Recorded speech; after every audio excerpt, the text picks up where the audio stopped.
Leonard Cohen, Hallelujah. The time has come. Yes, Sir Hairless here. Let me address the elephant in the room here. Sir Hairless, you don't know Hallelujah by Leonard Cohen? Well, apparently not. I did a video previously, at the time of recording, just a few days ago in fact, of Celine Dion surprising the Canadian tenors, and they were singing a cover version of Hallelujah. As I always do with cover songs, I refamiliarized myself with the original song by listening to it. I came and I listened to the first 5-10 seconds of Leonard Cohen's Hallelujah.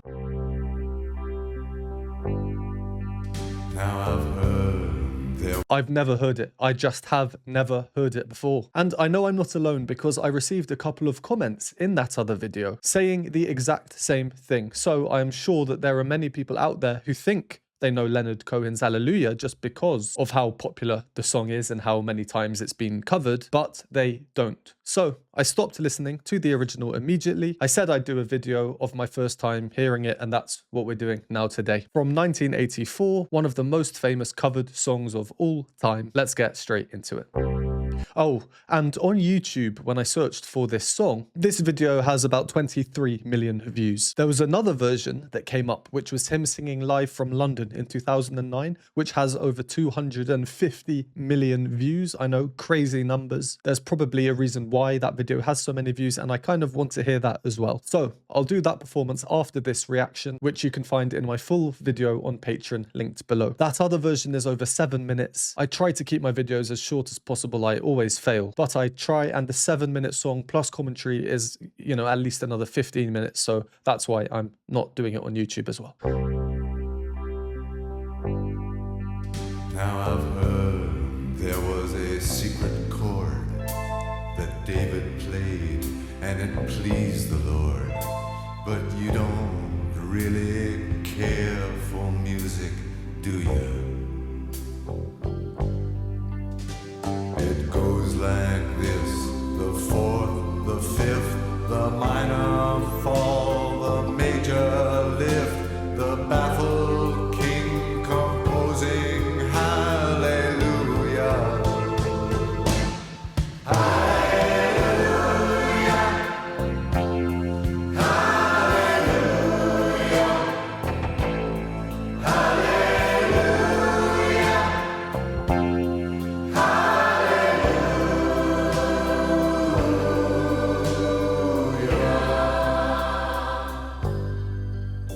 Very interesting. Her faith was strong, but you needed proof.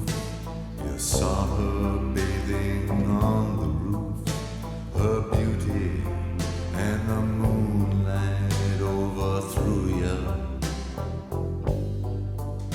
She tied you to a kitchen chair, she broke your throat and she cut your hair, and from your lips she drew the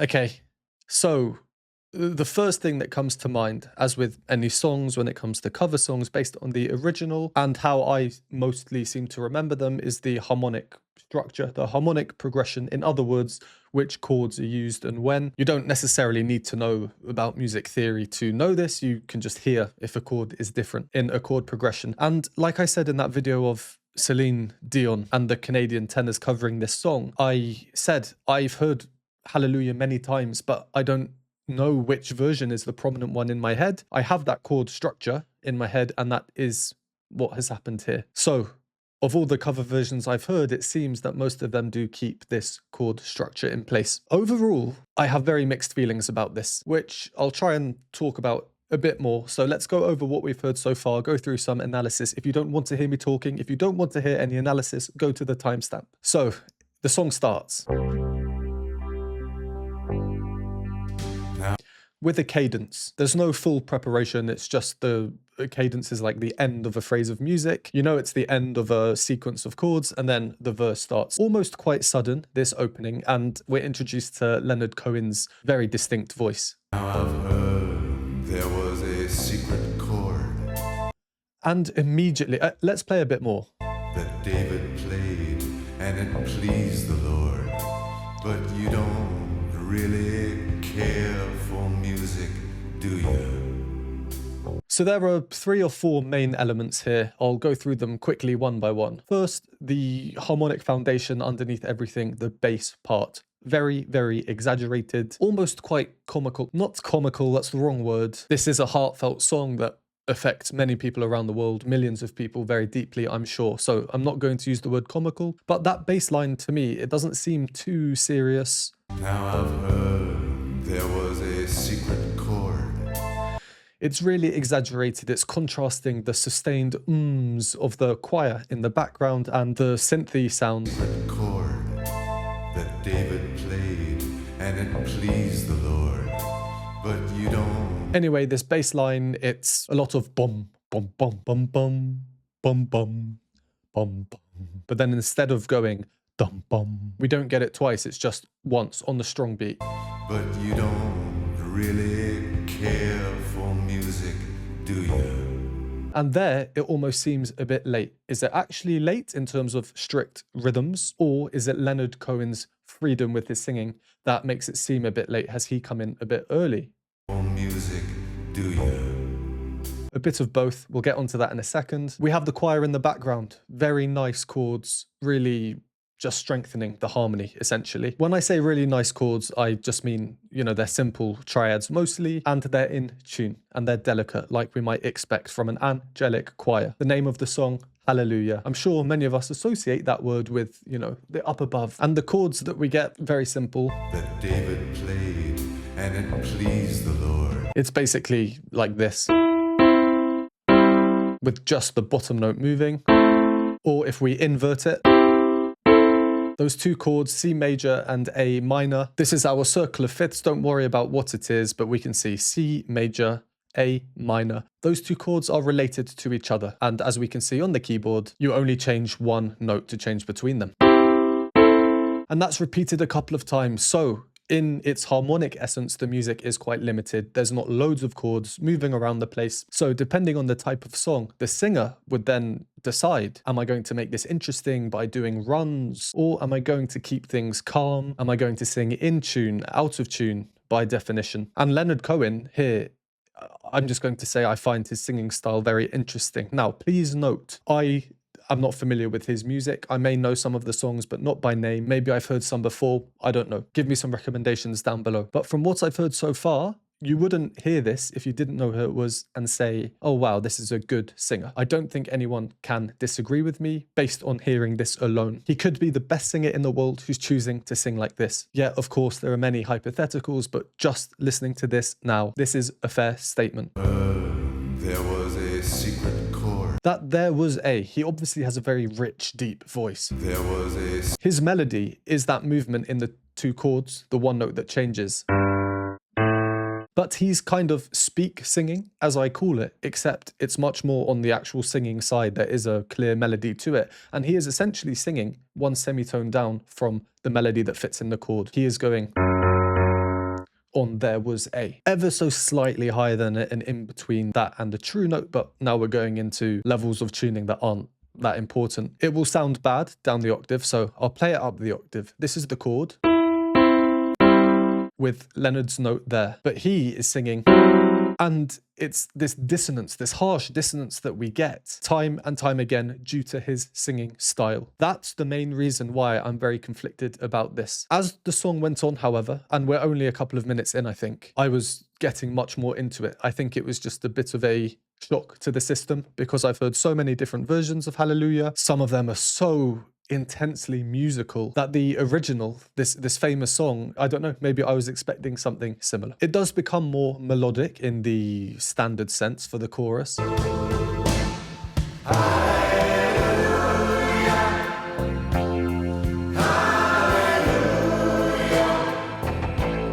A clear divide. You have the hallelujahs coming off very abruptly at the end, and then you have that bouncing bass in between. Boom, boom.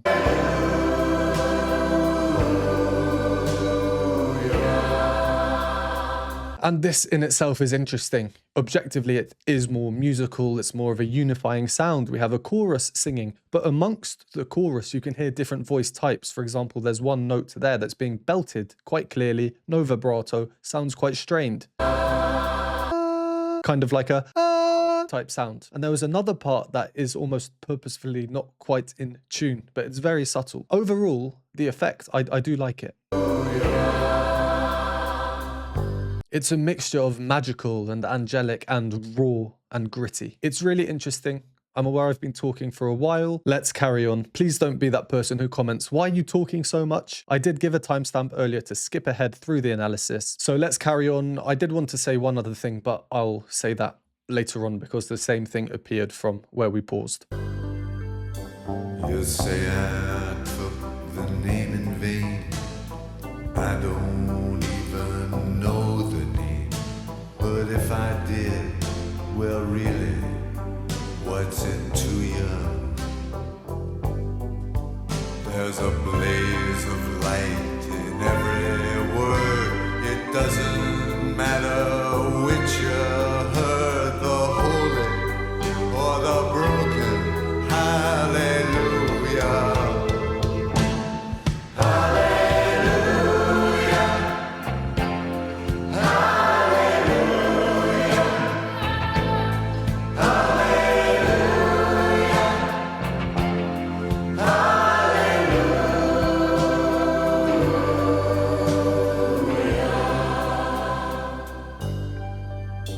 I did my best, it wasn't much. I couldn't feel, so I tried to touch. I've told the truth, I didn't come to fool you. And even though it all went wrong, I'll stand before the Lord of Song with nothing on my tongue but hallelujah. The strings rising chromatically at the end.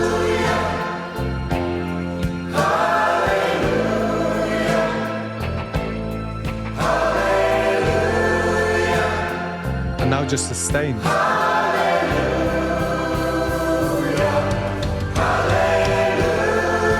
Okay, I feel like Hallelujah might just get repeated now. We're about 1 minute from the end, so we'll continue shortly. Just a few more things I'd like to go over. Yeah, we are definitely getting growth in terms of the texture. Like I say, this very almost synthetic sounding string sound coming in, could be played on the synth, comes in just after this very interesting. And even though it all almost like a counter melody in between the lines. went wrong, I'll stand before. And now the string line is coming in. Right at the top. For the Lord of Song with nothing on my tongue but hallelujah. Ooze in the choir underneath. So again, this idea of sustaining through sustained notes. And this idea contrasts what I wanted to talk about last time, but I was talking for way too long. And it's this arpeggiated figure that we hear coming in, up and down, up and down. To say I took the name in vain. Bum bum bum bum bum bum bum bum bum bum bum, outlining those two chords pretty much. Some little differences here and there. Again, very synthetic, and it really reminds me of a song, Only You by Yazoo. Yeah, very cool.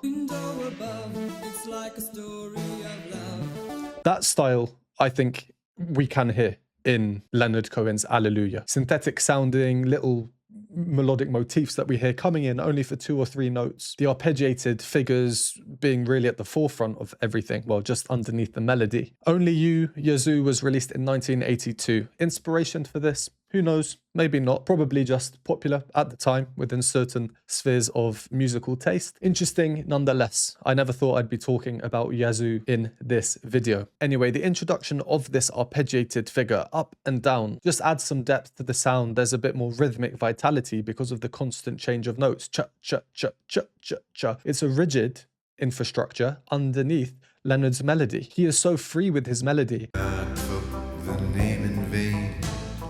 I don't even know the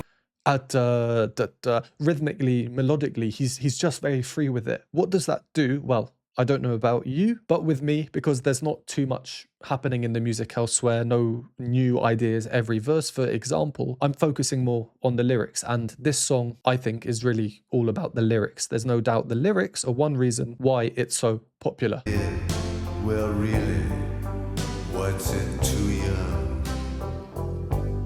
I'm still quite conflicted on how I feel about this, just in terms of whether I would choose to listen to this if you said, go and listen to the song Hallelujah, any version you want. There are definitely versions out there that I prefer, but I am finding this very, very interesting, and I can completely understand why it achieved such fame and success, and it's the meaning of the song. I can't help coming at things from a musical angle. When I hear music, my body just kind of feels the different parts and everything. But yeah, I like this style.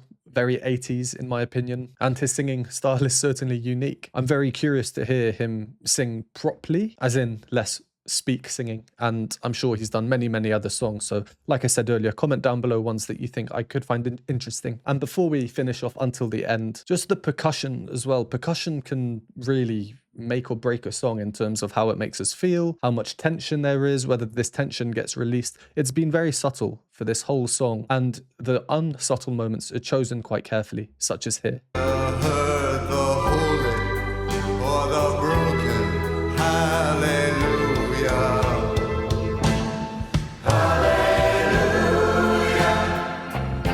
Very nicely done, just preparing us for this big chorus. All right, let's carry on until the end. About 1 minute left from where we left off.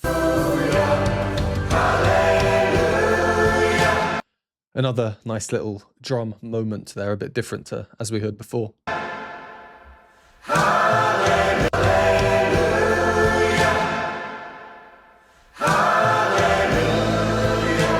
That caught our attention for sure.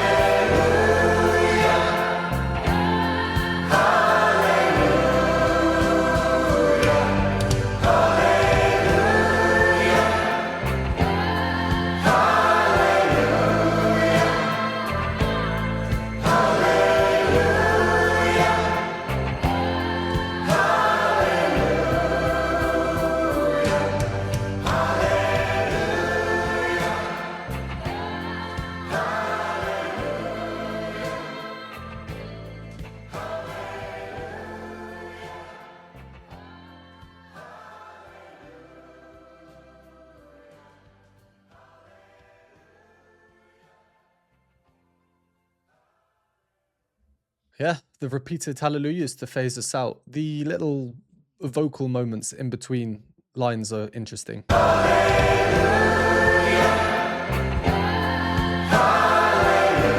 And we had one earlier on as well. Let me try and find it.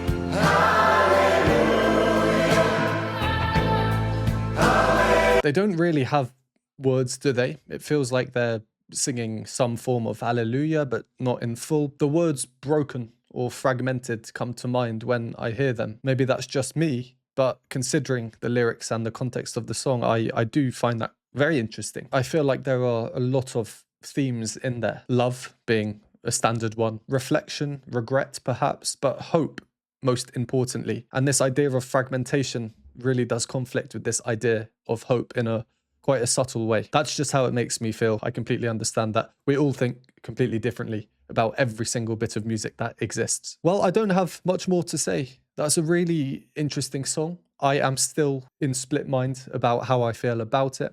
I do like it, but it's not my favorite version of Hallelujah. I know there'll be some comments saying, Sir Hairless, you've missed the point. How can you not love it? Come on, we all have different views on music. Like I say, I'd never scathe someone for not liking a song. I would just like to know why they think what they do. So hopefully I've explained why this is not my favorite version of Hallelujah, but I still do like it and I will be listening to it more times. That said, let's go now and listen to the Live in London version 2009, 250 million plus views on YouTube. If you're interested in seeing that one, it will be linked below on my Patreon. As always, thank you very much for watching. Would appreciate a like and subscribe. Comment down below songs by Leonard Cohen that are your favorites or you think that I should know or listen to, maybe react to in the future. If you'd like to support me, you can do so by donating me a hot chocolate at the Buy Me a Coffee linked below, or if you'd like to join the community, get access to exclusive content not on YouTube, you can do so by joining the Patreon linked on the screen, and I will see you next time.